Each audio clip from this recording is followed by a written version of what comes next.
most people don't make the decision because they don't know how to get it. You don't have to know how to get it. That's why von Braun said when Kennedy asked him how to get to the moon, the will to do it. You're going to make the decision.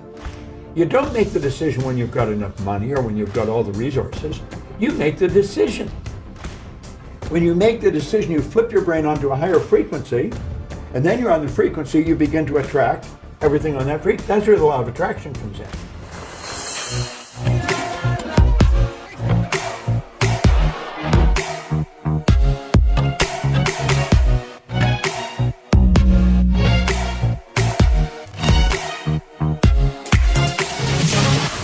Welcome everyone back to the School of Greatness podcast. We have the legendary Bob Proctor in the house. Good to see you, sir. Good to be here, Lou. Super glad that you're here. You've been an inspiration to so many people since the 60s. Yeah. But really, I learned about you from The Secret, which I think a lot of people learned about Sure. you in the mainstream world. Mm-hmm. And we were just having a conversation off camera about how you almost missed being in The Secret. So I'm curious if you could tell that story, how you... Yeah, it was an interesting story. I had a message on my phone, but the message was very garbled. I didn't delete it. I hit pound and just... This is the recording box, voice message recording. And yeah. I was in an airport, and the message thing was full. So I phoned Gina. Gina Hayden's been my assistant. She's been with me for 33 years. Wow. Next week. Wow. Anyway, I said, Gina, my phone's full. Help me clean it up. I was in an airport. And so I said, I think this is the number. It sounds like an Aussie number. And I said, I think this is the person's name. Glenda. Was Rhonda Byrne made The Secret. Glenda was her sister. And she was doing the heavy lifting, I guess. So anyway, Gina, and they said something about a movie, but I said, oh, everything I'm telling you could be wrong. Well, she phoned me back in an hour, and she said, no, everything you were telling me is right. Huh. She said, there's a film crew in, they're doing this film from Australia, and they really wanted you in it, but they haven't been able to get a hold of you. And I thought, well, they couldn't have been trying too hard. They phoned my phone. They found the number. And but she said they're going back to Australia next week. They've been trying for a month to reach you, and they're shooting in Aspen all weekend. And Gina says, isn't that strange? Bob's doing a seminar in Aspen this weekend. I hadn't been to Aspen for 2 or 3 years. Wow. And so I just walked next door. I was working in a hotel. I just walked next door and walked into a little room. It wasn't much bigger than this. And they had cameras, and of course there was no air. And you're sweating, the lights are hot. Oh, it was terrible. I mean, you wouldn't have believed the way that was set up. And they had 2 cameras, one that was rolling and one fixed. And that's the story. So I answered a zillion questions for them, and they got a roll going, and I just started to talk. And they loved what I was saying because it was along what they were looking for. And so I opened my computer and I put a page of PowerPoints up that would trigger my mind on different things. Mm-hmm. So they had me in there for a couple hours. And I never heard anything from them then.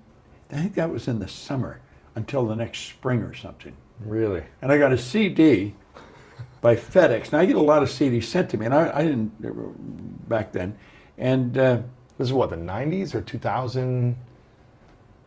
Well, I don't know. It was the year before it came out. It came out in 2006 or something. Okay, so 2005. So it was, yeah. And I put it on my coffee table, and I said to my wife, we got to watch this thing. I didn't even know how to start the CD player. Yeah. And so anyway, she put it on, and I looked, and I thought, oh my God, this is gonna rock.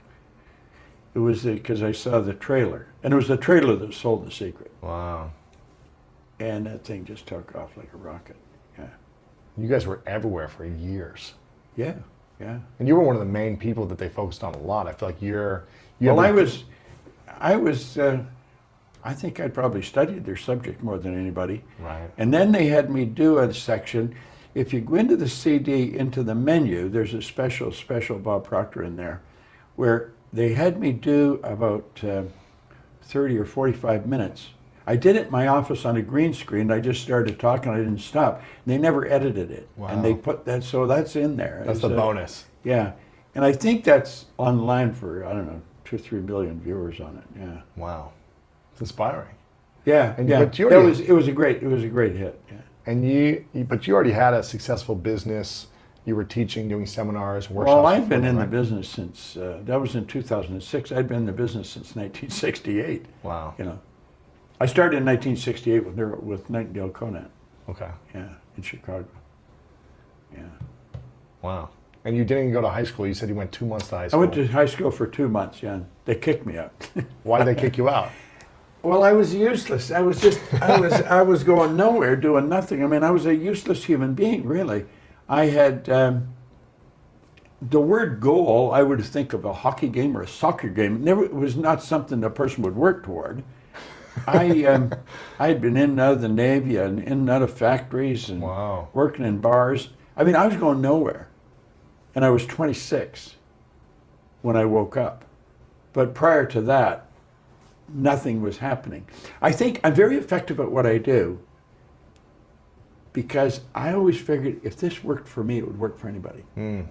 I was such a loser, and my world changed so dramatically that I've never ceased to be fascinated with what happened to me, and I want it to happen to other people, and it can. Why do you think you were such a loser? Because I feel like we were brothers then. 'Cause Well, I felt like, I've thought about that many times. Yeah. I was born during the Depression. Uh-huh. I've been around a long time. I'll be 85 next week. Wow. So I was born during the Depression, and the Second World War broke out. I was just 5, 6 years old. Mm-hmm. My dad went overseas, so I never really knew my dad. I had a brother and sister older and brother younger, so I was in the middle. And I had my grandmother sort of like buddied up with my brother, and my mother with my sister, and I felt like I was sort of lost. You And know? your dad was gone. Yeah. Well, there was no father. I Yeah. mean, he come home after the war and then he was gone again. So I didn't have any real direction as a kid. And I was very thin. I was always underweight. I guess I had very low self-esteem. Mm-hmm. I knew nothing about who I was. Nobody ever taught me anything about that. See, in those days, I mean, things were tough for everybody. You know, during the Yeah. war and during the Depression, your parents, I guess my mother was happy just to be able to feed us and put a roof over our head. Survive, yeah. Yeah. And now, mind you, she was really a phenomenal woman because she did everything on her own and she made it happen. So my brother and sister and I talk about it. We always say, God bless Mother, because she kept going, you know. Yeah. And so we look back and I think we had good gene there. You know? Wow. What was the biggest lesson your mom taught you? I think the biggest lesson she taught me was to be generous. She was a very generous person. I give a lot of money away. I give a lot. I'm considered a very generous person. And I think I learned it from her. I remember we were kids and there was a family on the street over from ours. I lived in the Beaches area in Toronto. And in the winter it was very cold and we heated the house with coal. And they didn't have any coal. So their house was cold. Right. And I told my mother about it, and I remember she sent me to the corner with a $20 bill It's a lot of money to then. get 2 10s. So it was a hell of a lot of money. Right. And she gave me $10 to take to the other family to buy a ton of coal. Wow. She didn't even know them. And that stuck in my head. Well, I'm still talking about it 65 years, 75 Wow. years later, yeah. She was very generous, even when she Yeah, had and very I think that was something that she instilled in me. Probably in all my brother and sister as well, you know. Did she end up kind of making it or Well, earning no, more well, money she or- did. I mean, she kept things going. Yeah. She didn't really understand the rules for success or winning or anything. Hers was probably more survival, Yeah, of course. and she did that. So she did a great job with what she had, you know. Yeah. Yeah. What does the power of generosity do for the other person and do for you, the giver? Well, you know, Jane Wilhite puts it very well. She runs Psi seminars in California. She says, you willingly give and graciously receive. And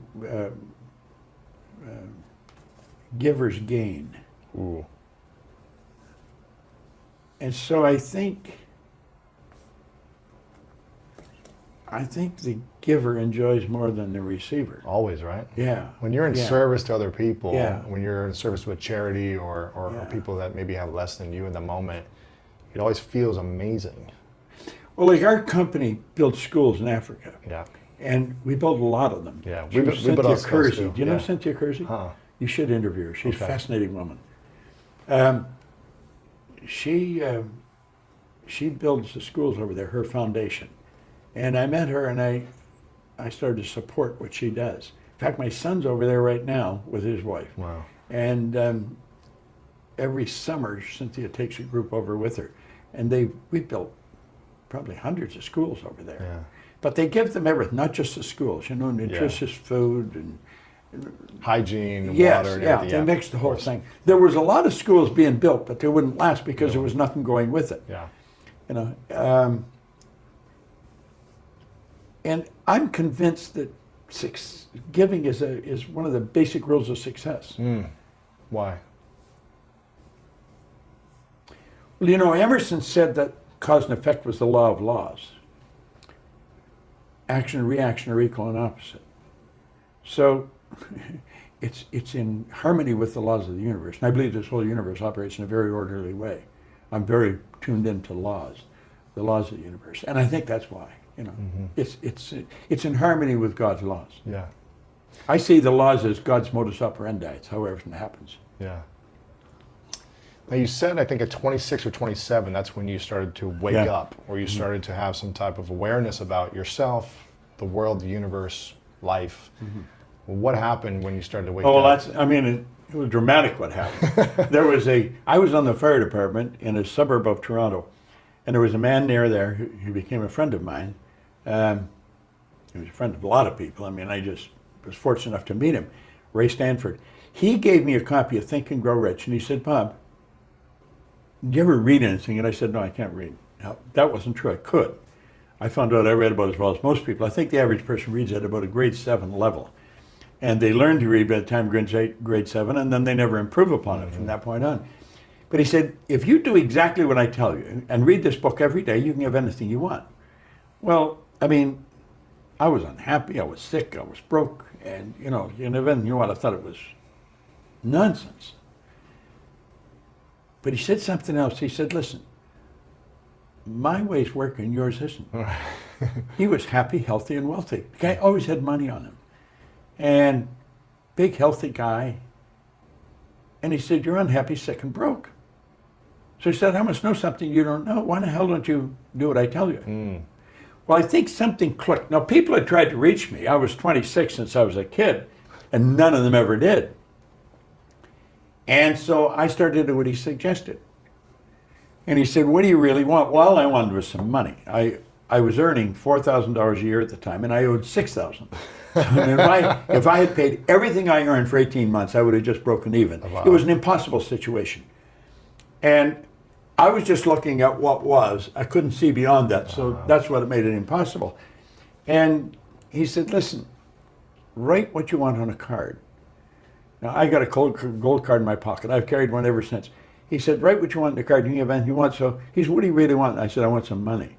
I figured if I had enough money, all my problems would go away. Everybody, I was getting the phone, where's the money? They're always after me, people I owed money to.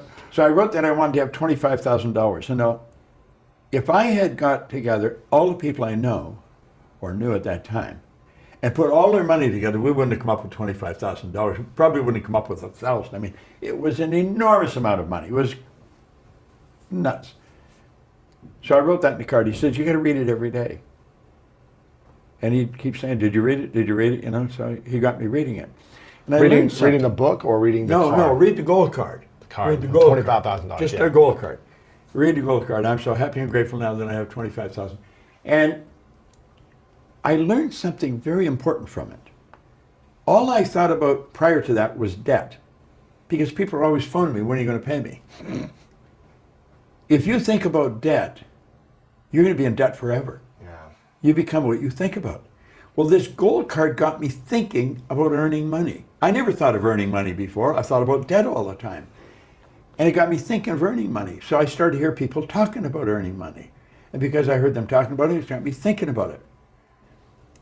And some guy said, there's good money cleaning floors. I said, I'm not proud, I'll clean floors. I was prepared to do anything. I wanted to earn this money. I said, I wanted to earn money. So I started cleaning one office. And by the end of the year, I was earning $14,500 a month. What? I was on the fire department. The chief was only earning $11,500 a year. Wow. I was earning $14,500. This was in a year to start. I started to clean one office. It was Canada Starch. I'd wash the floor twice a month, $15 a time. I got $30. Then I got another one, Kirby's Construction. I got $65 a month. Well, do you know, in less than 5 years, I was cleaning offices in Toronto, Montreal, Boston, Cleveland, Atlanta, London, England. I mean, think going like a rocket. And I was listening to Earl Nightingale's recordings. I was listening to, or reading Think and Grow Rich. And every cleaner, I had them studying the same stuff I was studying. Well, none of us knew much about cleaning floors. We just did a good job. We cleaned. But if somebody asked me what I was doing, I'd say I was cleaning offices. It was almost incidental to what I was doing. I could have been selling siding for houses. Didn't matter. It was what I was studying, what I was doing with it. I was getting the other people to study it.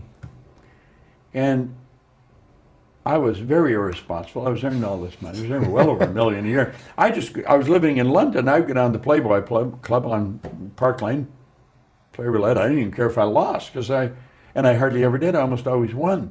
I seemed to know where the money was. And one day I thought, this isn't very responsible. I don't know what the hell triggered it in my mind. And I thought, how did this happen? And I didn't know. I didn't know how my life had changed so dramatically, but it had changed dramatically, and in a short time. I'd been raised to believe if you're going to earn a lot of money, you're going to be really smart. I knew I wasn't very smart, but I was earning a lot of money, so I thought that's not true. I was raised to believe if you're going to get a good job, you've got to go to school. Well, I hadn't gone to school. I didn't have a good job. I owned the whole company. Right. So I thought that's not true. So I started to wonder about all the things that I believed. Are they true? They're not true. And so then I had to know what happened, and I couldn't find out. It took me 9.5 years to figure out what I actually did. How you got to where you were. Yeah. Yeah. You were talking prior to starting this about mentors. I believe they're essential in life. And as I look back, I have been fortunate enough to study with some absolutely brilliant people. I mean, giants.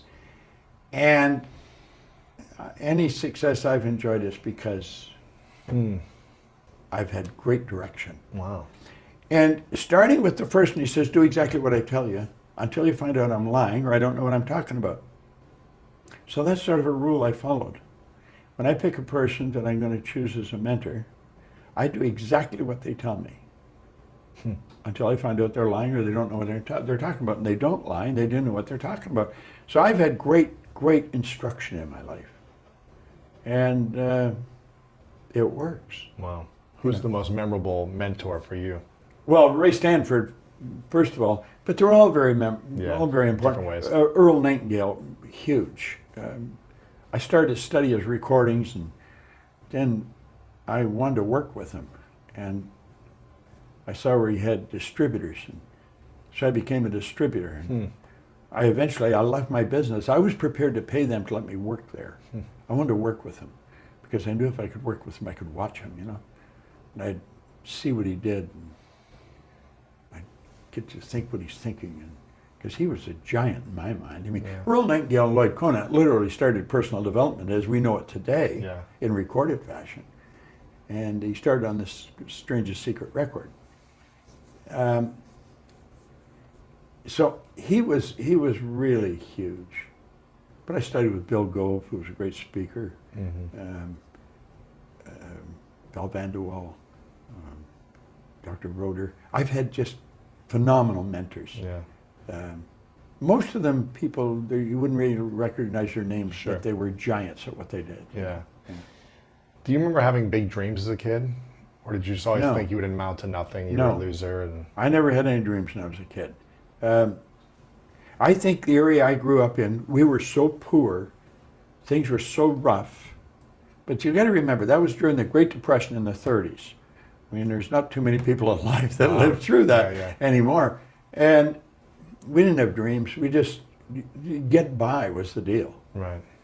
Now, when I started to read Think and Grow Rich, I was 26. That's when I started to really dream. And what do you think is the most powerful principle in the book? Obviously, there's a lot of them. For you, what's the thing that stood out? There's a number of them, but imagination is, you know. And I had learned. See, I was studying many things at the same time.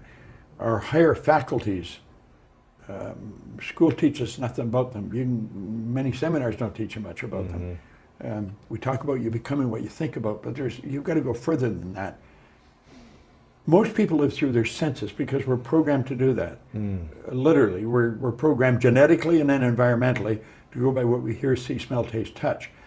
But you know, I have a dog at home that can hear, see, smell, taste, touch. All animal life operates through senses. We've been created in God's image. We have these higher faculties. We are creative beings, literally. We have perception, the will, reason, imagination, memory, and intuition. They're the faculties that make us separate from everything else. Like, all the other little creatures on the planet are completely at home in their environment. We're the only creature that's totally disoriented in our environment. And that's because we've been given the faculties to create our own environment. Right. But we've never been taught how to use them. Now, we teach that in our company. We teach how to develop your perception, the will. You change your perception, you change your life. Yeah. You know, and the will. When John Kennedy asked Dr. Werner von Braun what it would take to build a rocket that would carry a person to the moon, bring him back safely to Earth, von Braun said, he answered him in 5 words. He said, the will to do it. Now, many people would hear that and don't really understand what he said. The ability to hold that picture on the screen of your mind and nothing else, because the will is what gives you the ability to concentrate. Energy flows to and through you. Through concentration, you increase the amplitude of vibration when the energy leaves you.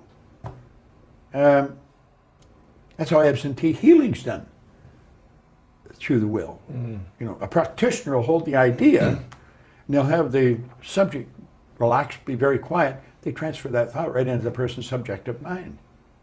And so it affects the body. Yeah. Well, the will is very important. So we've got to understand these things, you know. Intuition. I can walk by a person and, like, I could tell, as soon as I walked in the room, I know exactly what you're like. You operate, you probably studied this, but you operate from almost evenly between the right and left hemisphere of your brain. You've got an interesting mix in your personality. Yeah. I don't know if you know that, but, Sure. you know, I could feel that. You're almost an even balance between the two. And, you know, as I say that, I'm trying to figure out more one than the other, and I don't think you are. Well, your intuition will do that. Because your intuition is a mental faculty that picks up vibration and translates it in your mind. It's through intuition that you get answers to your questions.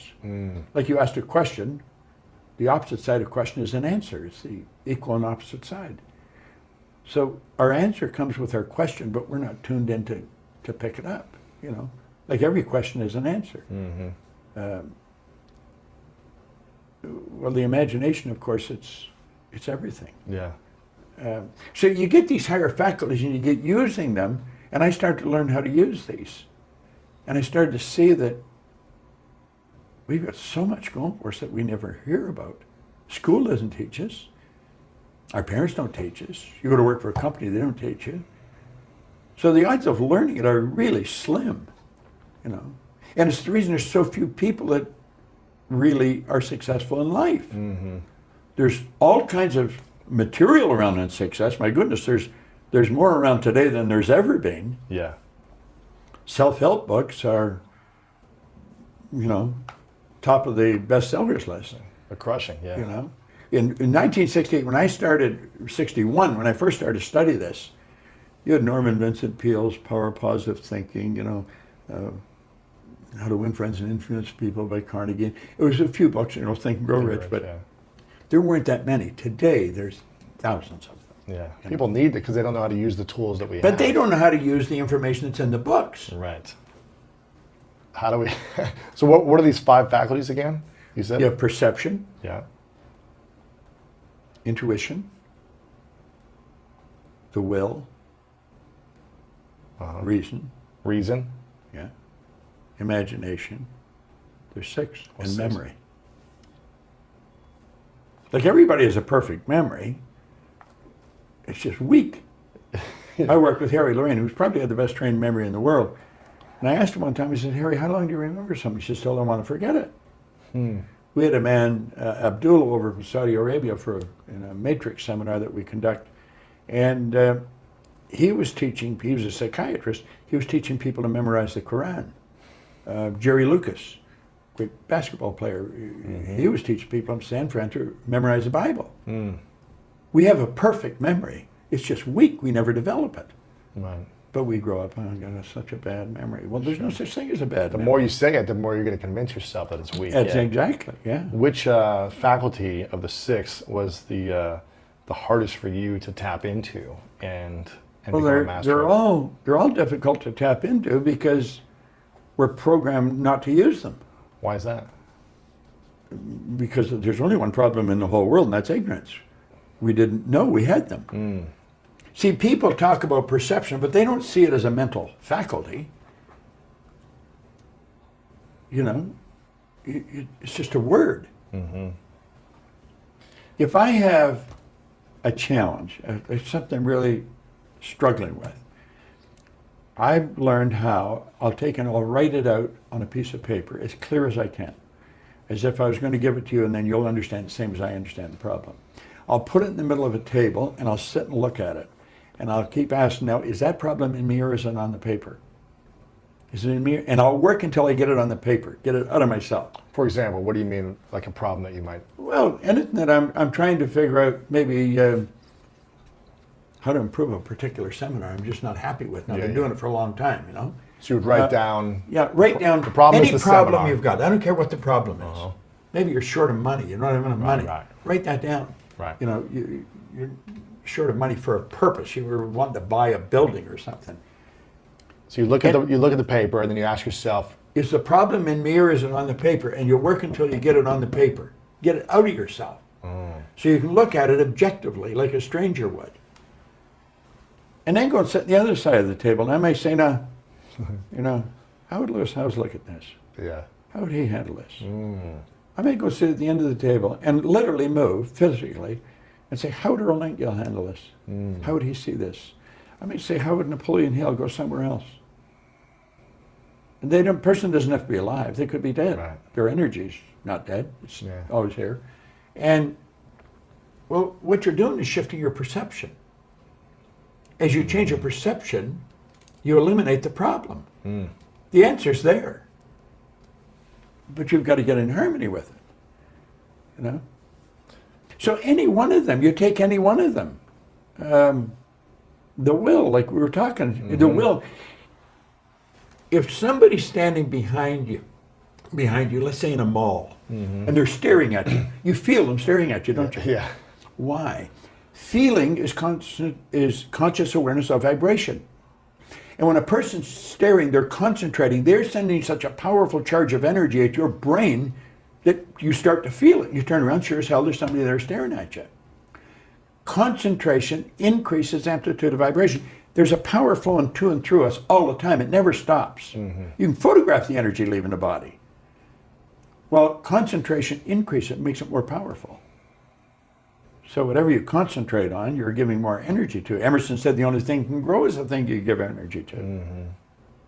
So as you start to learn how to utilize these higher faculties, you start to learn how to improve the quality of your life. And you start to see why you're God's highest form of creation.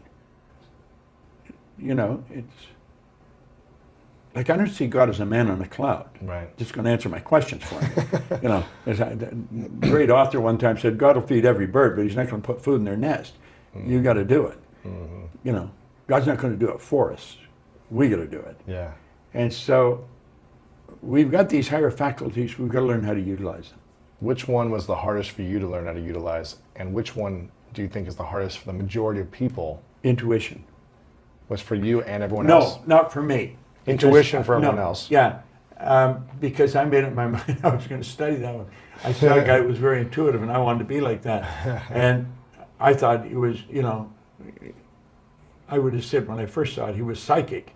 Well, the truth is, he was psychic, but we're all psychic. Psyche is just Greek word for mind. And so I was fascinated with what he did. He could just look at you and read the situation. And I want to learn how to do that. Yeah. So I made up my mind I was going to study it. And in a seminar, if I'm teaching this, the one thing everybody wants to know, how do you develop your intuition?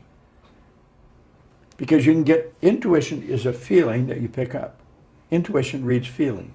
Feeling is conscious awareness of vibration. So you're reading vibration. Vibration is a natural law of the universe. Like your body vibrates. Your vibration by high speed of vibration. Well, you got to take your mind off yourself if you're going to read the other person's energy. You got to focus on the other person. So you can't be insecure when you're trying to be intuitive. Oh, no. You can't be doubting yourself. You can't be lacking something. You have to give all of your attention to the person you're working with. Yeah. And of course, that's a secret for speaking too. You know, most people don't do that. We're more concerned. What's he think of me? Does she like me? You know, is my tie straight? Is this? What am I going to say next? Yeah. What am I going to say? Am I going to say the right thing? You got to take your mind off yourself totally and put it on the other person, and you got to be relaxed. You got to get very relaxed, and you'll tune into their energy. You start to feel it. Like if you're with somebody and you say, God, they were interesting. Why were they interesting? Because they were interested. You know, if you want to be loving, be lovable. If you want to be loved, be lovable. If you want to have friends, be friendly. The most interesting person in the room is the most interested person in the room. Exactly. That's what I always learned. That's the truth. One of the things I used to be, I love everything you're saying. I get so excited. That's why I'm passionate about this, because I was telling you beforehand that I was terrified to speak in front of a few people, in front of an audience of 3, 5, 10. It was terrifying. The idea of being in front of 100 or 1,000 people was like, I'd rather, curl up in a ball when I was 18, 22, those ages. And I remember someone telling me, I heard that somewhere, the most interesting person in the room is the most interested. And I said, that takes all the pressure off of me. I don't have to say anything interesting. I don't have to be like this funny, charismatic. Just have to be interested. Just listen. Yeah. And ask interesting questions or ask a thoughtful, genuine question. It doesn't have to be smart. Just. See, most people, they don't even remember the person's name. Yeah. Why? Because they're not interested in their name. They're too focused on themselves. What does the person think of me? If you're really interested, you're going to remember the person's name. Yeah. Do you know what's interesting? You mentioned there, there's a good story about public speaking. I had studied this stuff for a long time, and I had used it.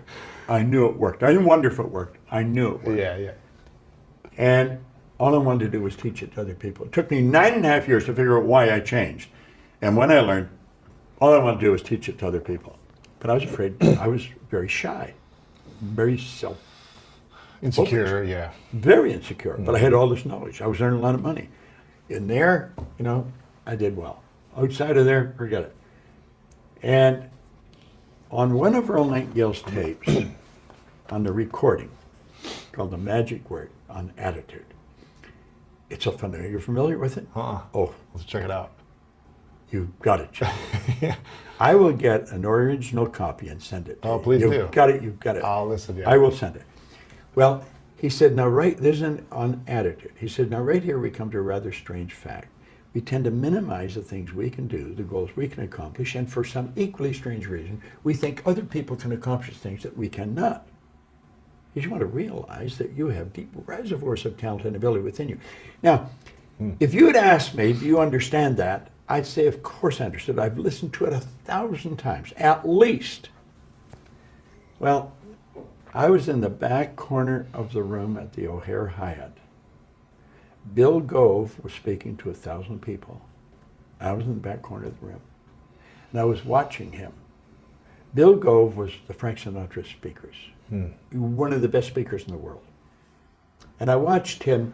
He come off, there was 1,000 people, there were about 500 bank here, 500 here, then there was a central aisle. He got to this corner, he had a handheld mic and he had his hand up. And he said, if I want to be free, I've got to be me. Not to me I think you think I should be. Not to me I think my wife thinks I should be. Not to me I think my kids think I should be. If I want to be free, I got to be. And I was watching him and I think, my God, this guy's so good. If only I could do that. I could never do that. All of a sudden, that record of Earl started to play in my head. Now right here, we come to a rather strange fact. We tend to minimize the things we can do, the goals we can accomplish. And I thought, damn, that's what Earl means. And I suddenly realized, and I had been listening to this thing for years, if Gove could do it, I could do it. And I made up my mind I was going to learn how to speak like he did, and I was going to get him to teach me. Wow. And so he became a mentor of mine. I paid him a lot of money just to sit down and talk to him for a few minutes, a number of times. Now, I speak nothing like Bill Gove. Right. I mean, I'm nothing like him. He speaks totally different than me. Although I'll speak to thousands of people at the same time. What he taught me was to be relaxed in front of the audience.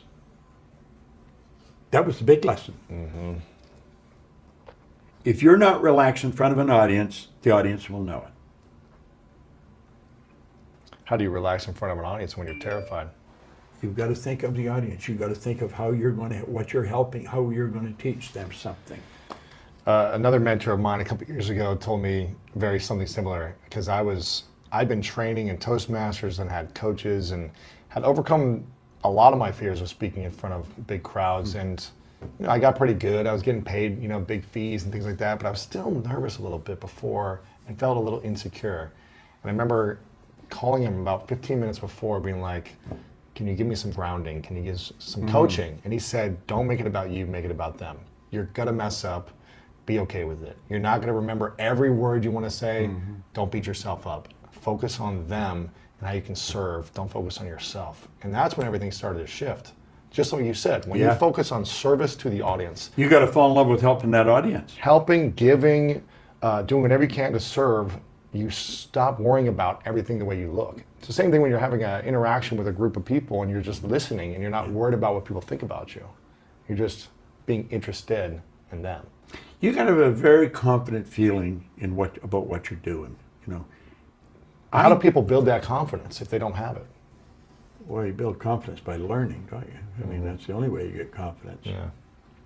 I went to a nightclub in London, England, back in the 60s. The talk of the town. It was the largest supper club in the world. And the show they had was the Wild West. And it was like a Vegas show. And they'd bring in, that show may run for 2 or 3 years. And they'd bring in the stars to work it. And I went one night, and I had a seat right by the stage. There was 1,000, they'd set 1,000 people down to dinner in the talk of the town. It's not open anymore. Wayne Newton was the star. Wow. Wayne Newton was a kid. He was 20, maybe 21. His brother was playing with him, playing guitar in a little group of his. He walked out on that stage, bang, just like that. He owned that place. I never forgot that. That guy was so confident. And he had that audience in the palm of his hand right away. Whenever I go to speak, I will find a place, if I'm speaking to a group, maybe go in the kitchen, sit down. I've learned if you're dressed, they'll think you own the place. They just leave you alone. And I'll sit down there, and I see Wayne Newton walking on that stage as a kid. That's what you got to do. You got to really fall in love with the idea, helping the audience, and you own the place. You go, and you're going to be and deliver. And anytime you see a star come out, they own the place when they walk out. But they've fallen in love with helping you. Something else, it sounds like you've mastered the power of alter ego. For me, as an athlete, I used to be scared to perform, to play in front of big games. And I used to tap into Jerry Rice because I was a wide receiver and Jerry Rice was, the best. And so I was just like mimicking him. I was like, how would Jerry Rice do this? How did he carry his body, his chest? How did he walk on the field, his swagger, his confidence? And I just acted like I was Jerry Rice. I became him when I stepped on the field, and it helped overcome the insecurities of the nerves by just embodying the energy of Jerry Rice. It sounds like you've been doing that.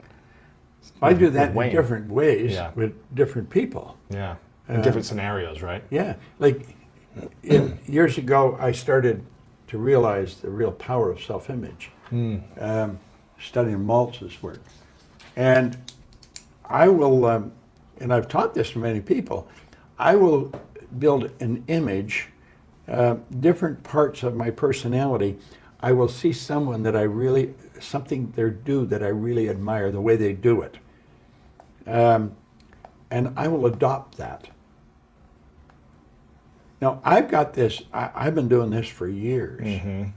And if you were to watch me going from one place to another, I never walk fast. Never. When I was a kid, this stuck in my mind. There was another kid, Donnie Miller, lived down the street from us. Now, this was during the Second World War, so there were no fathers at home. They were always shooting at each other.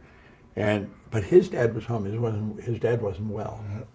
His dad had had a heart attack, so nobody went around his house because his dad was sick. They'd come around the other houses.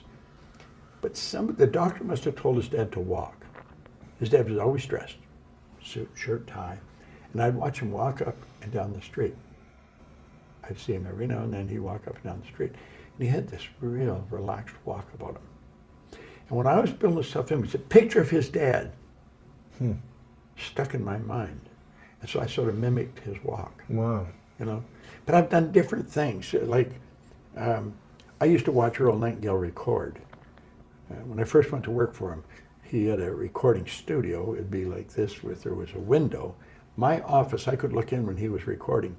And one day I realized he's talking to that damn microphone. Right. He does a microphone. He was and I thought, that microphone's a person to him. Now you create all great broadcasters, they just talk to one person. They don't say you person. people or you folks or talk to you. But they would be talking, and I realized he's talking to a microphone.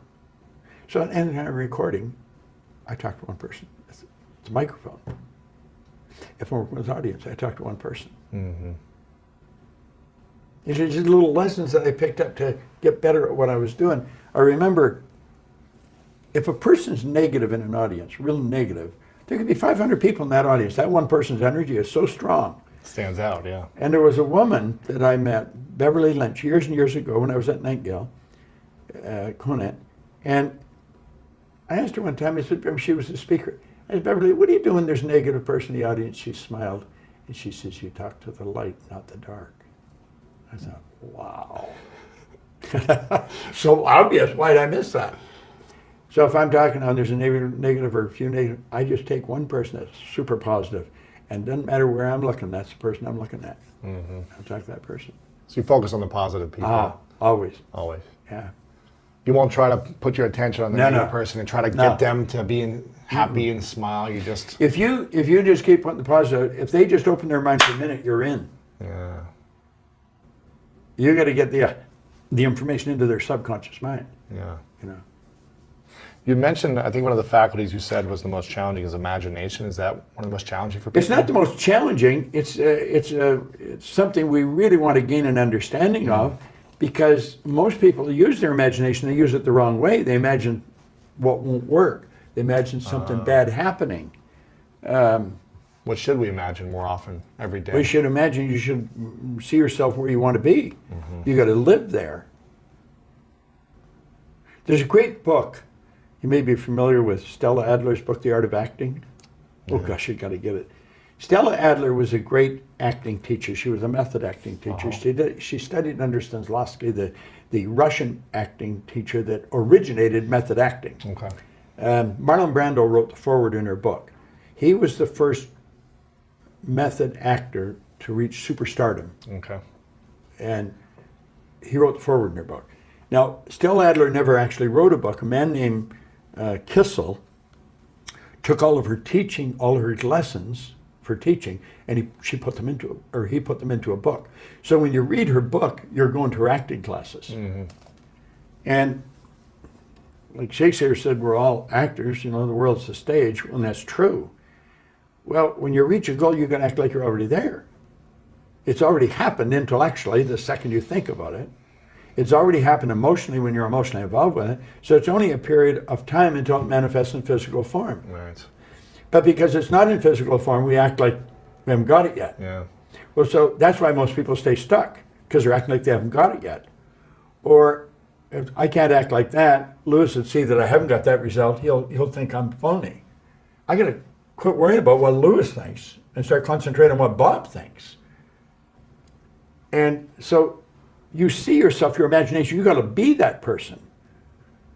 Goethe said that, great philosopher. He said, before you can do something, you first must be something. So you've got to be it intellectually. You've got to be it emotionally. It's like Solomon says, as a person thinks in their heart, the emotional mind.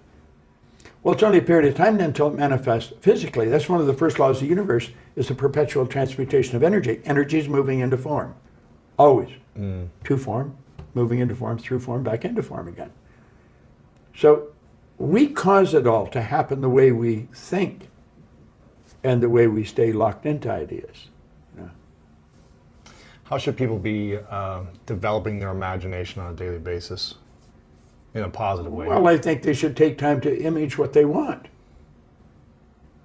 I have a business partner, Sandy Gallagher, who's a brilliant woman, and she rides horses, gaited horses. And she's in Kentucky right now in big shows there. She images herself as a world champion. Every day, she takes the time and she sees herself as a world champion. She sees herself getting the roses, getting the whole thing. And that's the way you should do it. I think you build the image of what you want. I mean, you obviously imaged this studio before you ever built it. Right. I mean, everything you see here was part of the image in your mind. But everything you create twice. Once in here, once out here, you know? So you never get an original painting. You always get a duplicate. The picture's in here. Wow. So we have to see ourselves with what we want here. Now we've got enormous deterrent in our paradigm. We're conditioned genetically and environmentally. And that conditioning is controlling most people's lives. That's why brilliant people are broke. Brilliant people are unhappy. Brilliant people never really accomplish very much.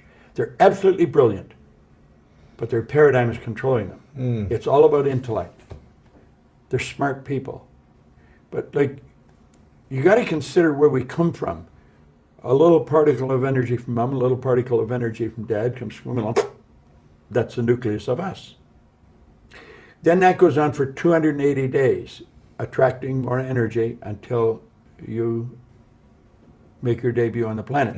And then you're programmed environmentally by your environment. So everything that's going on is going right into your subconscious mind. So you come out, you're programmed genetically. We don't know how far it goes back, 4 or 5 generations possibly. Like when I was a young man, I had red hair. My mother didn't have red hair, my dad didn't have red hair. I got a brother and sister and they don't have red hair.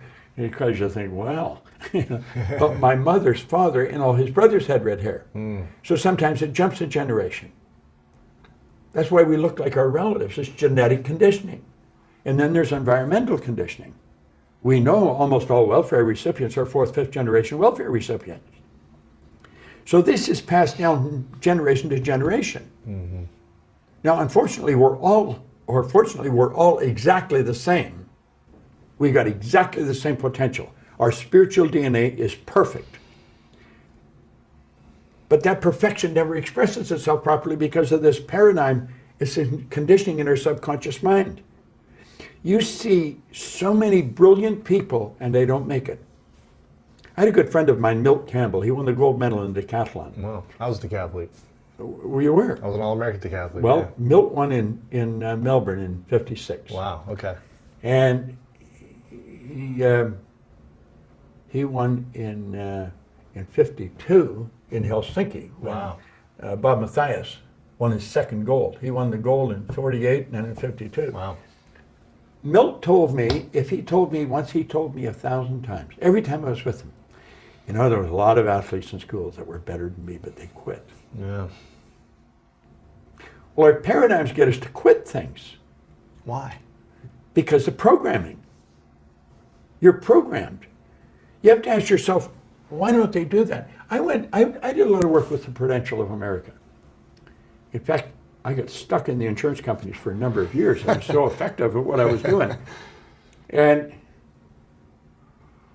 we raised their sales by, one VP said over $1 billion. And all I was doing, getting them to change their paradigm. I was having them change the way they worked. A paradigm, a culture is a paradigm. Every country has a culture. Mm-hmm. Every family has a culture. Every company has a culture. Well, in the insurance industry, years ago, they had what they called debit agents. They went around collecting the money. And there would be a little book like the one you're working with. It would have a record in there. I remember we had a book on top of our ice box. It was right near our back door. Mr. Spenceley was the insurance man. When I was a little kid, he'd come in, and there was a little book, a little box with some money in. There's always just pennies. Right. And he would collect the debit, mark the book, and he'd be on his way. Mm-hmm. And that's how the insurance business operated. They were called debit agents. Wow. Well, then as time moved along, people started to sign a little sheet of paper or something, and they would automatically draw it out of your bank account. Yeah. But the agents didn't change. Mm-hmm. The agents would just go and sell at night when mom and dad were both there, because you couldn't sell mom if dad wasn't there. You couldn't sell dad if mom wasn't there. This was a programming. So here we are in the 70s. Agents are still going to their office every morning, and they wouldn't go out and sell anybody, because you sell at night. They collected their debit through the day. There was no debit to collect. This had been for years. They were still doing this, and I'd ask them. I'd say, "Why do you go to your office?" "Well, you have to go to the office," and they'd be there. And I said, "Why do you have to go to your office?" "Well, because we have to go to the office." They didn't know why they had to go. Yeah. Then they go to lunch. They go with another agent. I said, "Did you ever sell another agent any insurance?" "No." I said, "What the hell are you going to lunch with them for?" I got them to do this. I said, "You got to be like this. You got to be skin to skin with the person before 9 a.m. And you have to ask every person to buy at least $100,000 worth of insurance. You don't even have to sell them. Just ask them to buy."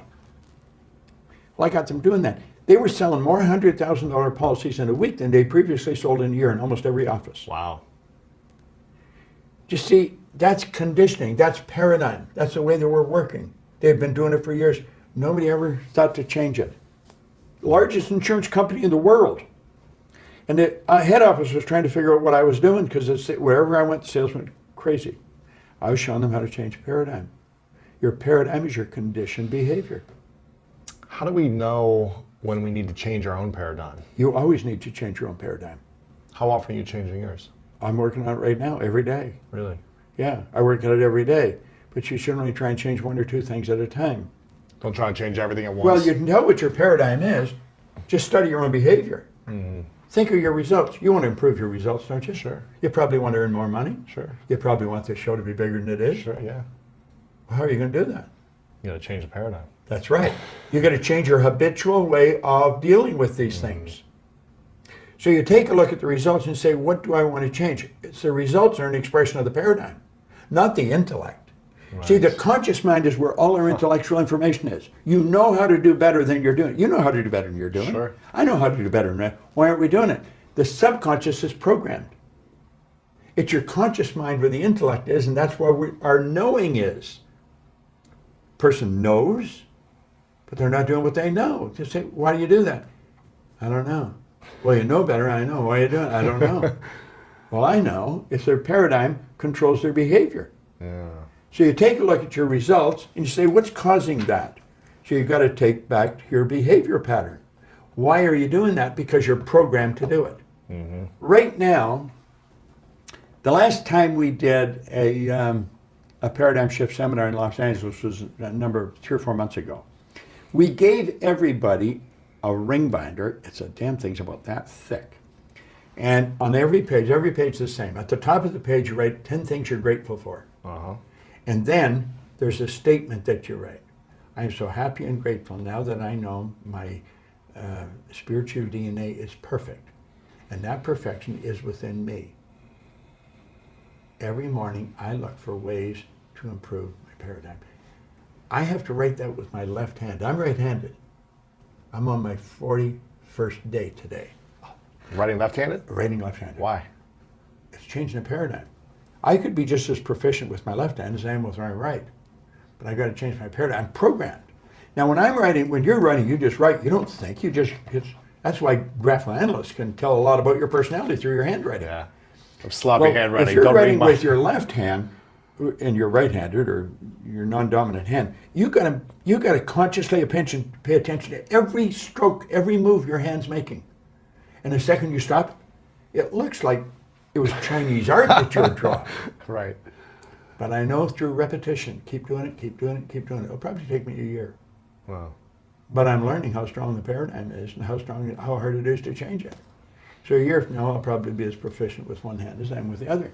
And I'll stick to it. Wow. What's the thing you want to change the most within yourself to get to the next level of results that you're looking for? I want to be more effective in selling on a larger scale. So not one-to-one or one-to-few, but one-to mass? Yeah, like I have a sales staff. We've got a pretty mature company. We have about 70 employees in our company. Wow. So we've got about 20 salespeople. Say 10, we have 20. I want to have a larger sales force. I want to create more leads for them because I think what we do is so important. We literally change people's lives. And I'll work until I die. I have no intention to ever retire. I think it's a despicable idea even. So I'm forever. Now, I worked on an idea last night on the plane. And it's sort of similar. Maybe it was because I knew I was coming in here. Maybe that triggered this because we've been trying to come in here for over a year. Yeah. Somebody keeps telling me, Dates change and everything else. Yeah, well, we just we weren't able to be here until today. Anyway, I'm on the plane and I'm thinking, how can I get more people? I have a studio in Toronto. If you're ever in Toronto, you'll have to come and see it. I want to see it, yeah. We have a beautiful studio. It is a television station. I had a couple of people from a TV station in one day and I said, sir, like a television? They said, no, Bob, it is a television. I can run 4 cameras simultaneously. Young Scott there, he could operate the cameras from right in here on his computer. I can stream all over the world. It's 50 feet from my house. Wow. And we can stream all over the world from there. And so I'm thinking I'm going to do, it would be like a webinar, but it won't be a webinar. Like a live cast. It'll be a live cast, yeah. And it'll stream. And I'm really going to teach the people something. I'll use maybe 2 or 3 PowerPoints. I'll use a PowerPoint just as a trigger to get the thing going, get them focused on something. And then I'll open it for questions and I'll have chats. Because people learn something on chats. They listen and say, damn, I didn't see that. Yeah. So we'll have a chat on it. And I'll start doing that right away. Now I got people working on it. Wow. And I'm calling it Studio 333. There's a story in a book I wrote, 333, and we say we 333 an idea. You only think of how you can, you can't think of why you can't. We say the guy raised $3 million, 3 hours, 3 days later, in a radio station in Toronto through an idea we taught him. Wow. So we call it 333 idea. So I've called this, we had them at 333.com, studio333.com. That's cool. So that's the way it'll come out. And we'll stream it all over the world. And I'll be teaching this information not in an organized way, but probably in a disorganized way, based on the people we're talking to. Because they ask questions, that's telling me what they want to learn, rather than be saying, this is what you should learn. I want to find out what you want to learn. So that's cool. That's something that I'm building now. Yeah. I want to make it big. That's great. Yeah. Do you feel like you'll ever get close to reaching your potential? No, I know damn well I won't. It's not, do I think? I know. Neither will you. I think that's the ultimate aim of man. We are created in God's image. Now everybody's got a different image of that, but we're capable of doing anything. We have infinite potential. Our spiritual DNA is perfect, so there's perfection within us. And spirit's always for expansion and fuller expression, never for disintegration. The disintegration we bring about. So spirit's always for expansion and fuller expression. We're spiritual beings. So that perfection is trying to express itself through us. We stop it. It's when we get tuned in and we let it come out. But we could part the seas. We can do anything. We are all powerful. All the power, all the knowledge is 100% evenly present in all places at the same time. So that's within you, within me. There's no limit to what we can do. That's really what I teach. Yeah. I teach it, I'll break it down into small bites for a person. Yeah. But